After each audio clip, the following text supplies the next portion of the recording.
How's it going, everybody? Thanks a lot for joining me for another Mezcal review. Today I'm looking at another one from Sentidos I got in the mail today. Figured open it up, give a review of it today, and then in a few months, just another review, see how it's opening up and stuff like that. I find with lots of these small batch, artisanal, ancestral mezcals, they really open up in the upcoming months after you open the bottle. So yeah, gonna see what it offers to me right now. Haven't tried it yet, really excited to. So Cinco Sentidos, I've reviewed quite a few of their mezcals on my channel. Big fan of what they do. They go around Oaxaca and Puebla, Guerrero, southern Mexico, collecting a bunch of small batch mezcals, destilados de agave technically, because they are unbranded unlicensed mezcals, but it is mezcal. Let's be honest. Yeah. So I've tried one from this, a couple from this producer Alberto Martinez. I reviewed his Habili Tobala, I believe, a few months back in, I think, late summer, early autumn. Really enjoyed that bottle. Then I visited their establishment out in Oaxaca in November. And I believe I had one of their leather fermented, cowhide fermented mezcals. I forget exactly which one. It might have been Sierra Negra and Cuero. Yeah, really cool, really delicious. I always love, when I'm out in Oaxaca, I love trying out a bunch of different ones at the Cinco Sentidos location, El Destilado. It's really cool time. Amazing cocktails, great food, highly recommended if you're ever in Oaxaca de Juarez. But yeah, let's get into this mezcal. It's coming in at 103 proof, so really strong. Almost puntas level strength. I've had some puntas at around 59. Another Cinco Sentidos product I had was 59%. So this is almost getting up to there. But I really enjoy my mezcals between, I'd say 45 and 55% is right there, is just amazing. Right around 50 is usually the sweet spot for me. So yeah. This is Sierra Negra-Espadín Capón. So from what I can tell, I'm still not that great at reading Spanish, but they castrate, as they call it, the stem of the quiote of the plant, and just let it, I don't know, juice up, ferment for a while before harvesting. It creates a really, how would you say, really efficient, sweeter product. Lots more sugar gets released into the plant itself. So with this one, they're using, I'll just read the back. So if you don't want to hear that, it will be a long review, but if you don't want to hear all the gibberish that I'm about to say, listen to me attempt to read. The dyslexia kind of thing goes crazy for me sometimes. I have mild dyslexia. But yeah, skip forward like a minute. Tucked in the mountains of the Sierra Norte, Maestro Palenquero Alberto Martinez distilled this 198-liter batch at his Palenque La Escondida in Santa Catarina Alvaradas, Oaxaca, which is, I believe, a couple hours northeast of Oaxaca de Juarez, way up in the mountains. With help of his son-in-law Reynaldo, Alberto harvested 5 cultivated Sierra Negra and 23 Capón Espadines from altitudes as high as 7,000 feet above sea level. So way up in the mountains there. I had the privilege of taking a bus from Oaxaca through Puebla and up to Mexico City, and absolutely beautiful areas there. This is the opposite side of Oaxaca, but those mountains up there, man, it's so amazing. It's God's country right there, man. But yeah, after harvest, the agaves were roasted together in an underground oven for 5 days with encino oak and acacia leaves. Once roasted, the agaves were then mashed by hand with wooden mallets and transferred to cement tanks to ferment. Spring water and ground tepehuaje bark was then added to the tanks. I believe that's oak, tepehuaje. To supplement and stabilize the fermentation due to the cold temperatures experienced in the village. After just 4 days of fermentation, Alberto and his family began to double distill the mash in a set of 8 clay pot stills over the course of a week.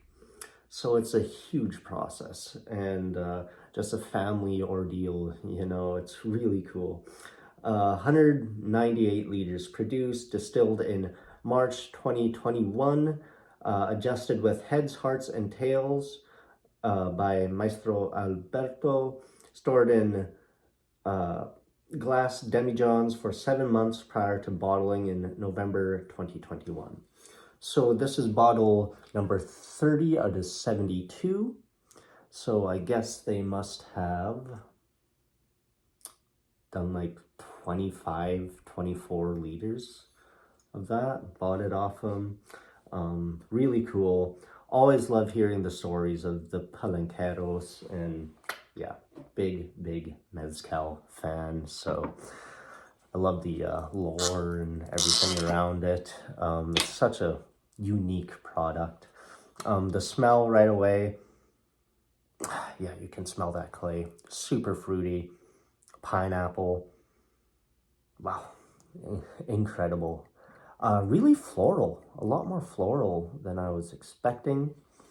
So Espadín is Augustifolia, I believe. Yeah, of course. And Sierra Negra is Agave Americana. Okay, Americana, sweet. Might as well put this up front for the thumbnail, you know.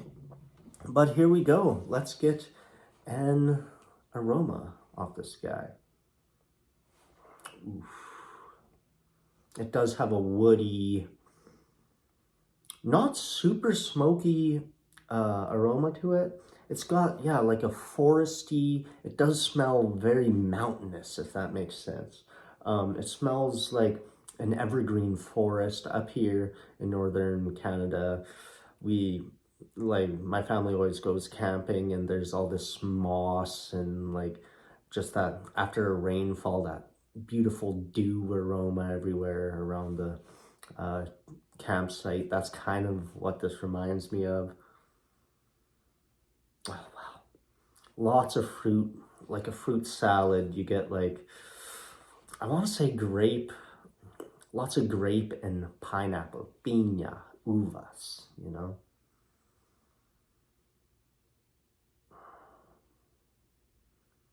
I remember driving through the Rocky Mountains a few years with my buddy Lord Beck. If you ever watch this, shout out. We're just listening to death metal, and the smells coming from the driving through Rocky Mountains, it kind of reminds me of it. Even like the fumes of the car itself, a shitty like Ford Escape, I think it was.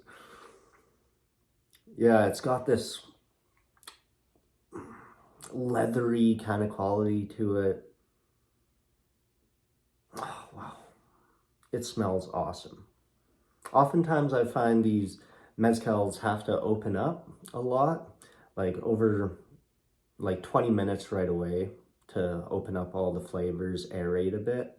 And then as you drink it over the course of months, it opens up the flavors really well. this is already hitting the spot nose-wise. I'm starting to pick up like grapefruit, stuff like that. It smells awesome. Let's try it out. Salud.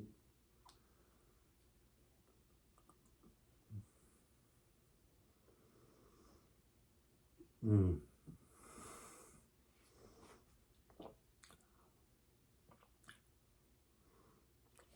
Oh.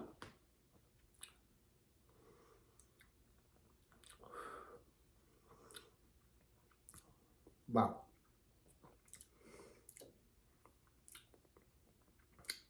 I haven't had mezcal since I left Oaxaca, or since I left Mexico in early December. It's early February now. At least I haven't had any good quality mezcal. I forgot how freaking amazing this is. First sip, of course, stings you. Like, it's not fiery, it's not alcoholic, it's got this certain sting to the lips, like numbs you. That warmth. I've never been to the, oh, yeah, actually I have been right by where this palenque is. And yeah, it does remind me of like just that mountain air, that, oh, wow. Even like the smell of the dirt, of the, it's amazing.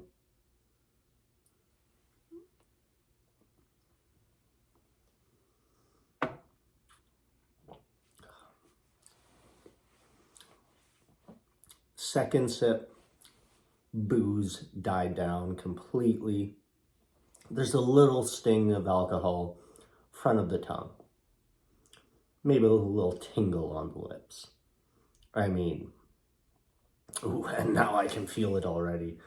Ooh, I quit drinking in late December and quit. I've had a cocktail here, a beer there, you know, a couple drinks over that course of time. And I can already feel this. Like, I've had maybe half an ounce in these 2 sips, not even that. I can definitely tell the difference. You start feeling real nice. But man, these flavors are phenomenal.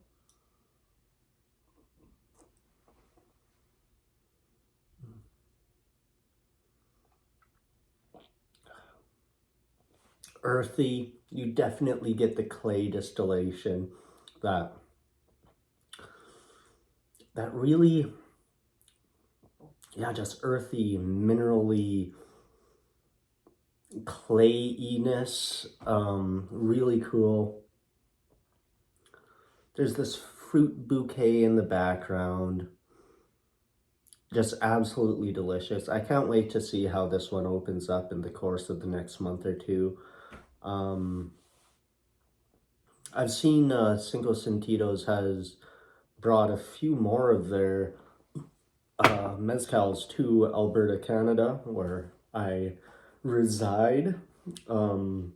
Their Arequiño from Santa Catarina, Minas. I think Tio Pedro makes that one. I've had his Puntas de Tobola and his Tobola. Really amazing.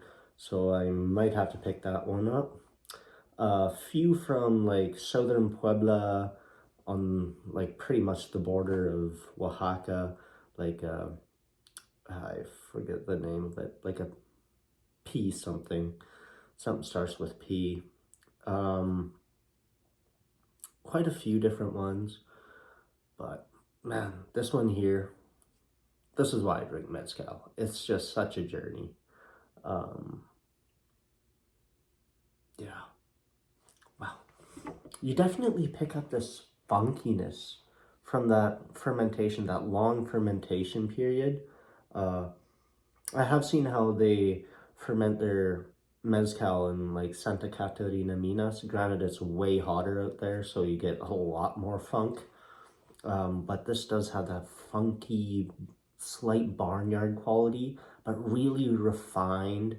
I did have a few that lots of people were, I shared my mezcal with quite a few buddies, and they were a little put off by the funkiness of those mezcals, which I loved. In fact, I actively seek it out. But it's just another note. It's like, I don't know, it just accentuates or like really boosts the flavor of all those fruits. Of just balances out the fruit, almost brings a bridge of the fruit and the earth, just crosses together. It's really, really good.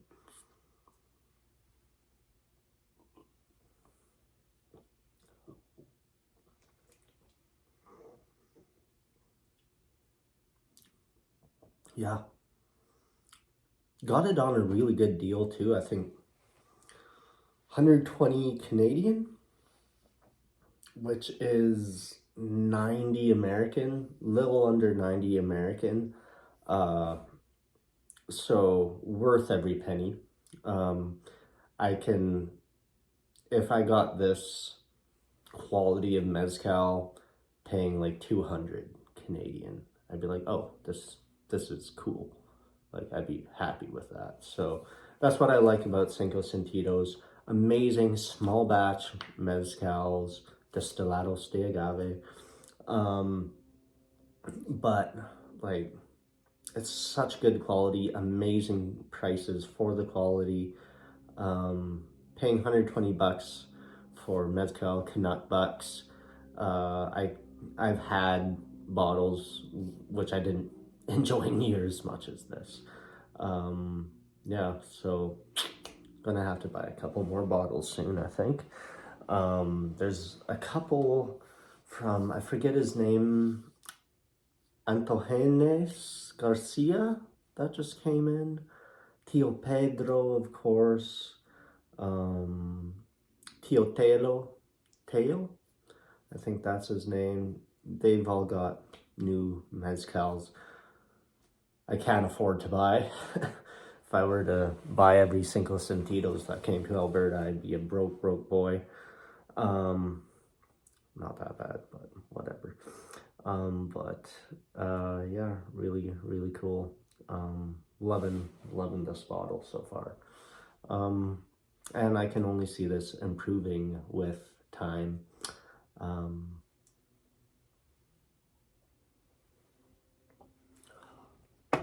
Let's see. Final thoughts on this guy. Give it a nice little extra pour, Yeah, it's got the flavors of mountains and fruit orchards. It's got the flavors of a barnyard. It's awesome. It's got an animalistic, a fruity and earthy quality to it.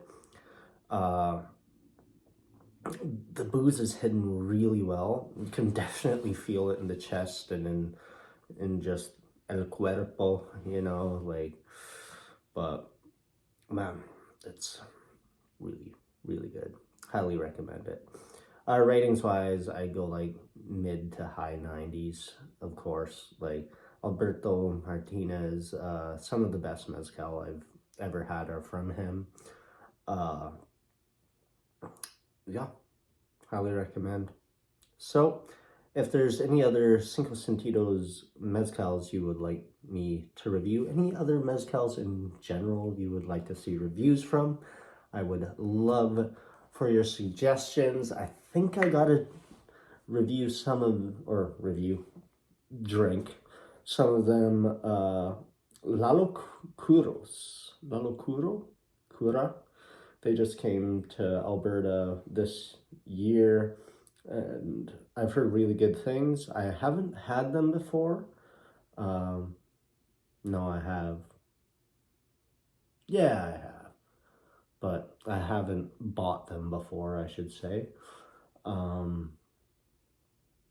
yeah, in a market in Oaxaca, I had their quiche, and it was just amazing.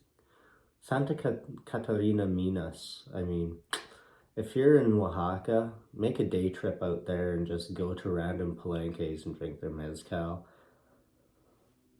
It's next level mezcal out there. Real Minero, Leishu, I forget the name of the other place I visited out there. Shit. I forget, but amazing. Yeah, amazing mezcal. So yeah, I think I'll have to give this one like a straight up like 96. It's phenomenal. And I can see it improving to 97 or 98 as time goes by. I'm sure even the little bit of booze that is there will mellow out, and as it aerates, you shake the bottle, and with time it aerates, you know. It's gonna mellow out some of the other characters and accentuate better ones. I don't know. It's a journey with mezcal, you know. Each bottle is a journey. So there we go. Thanks for watching, everybody. Please give me a like, comment, and subscribe. Until the next time, cheers and salute.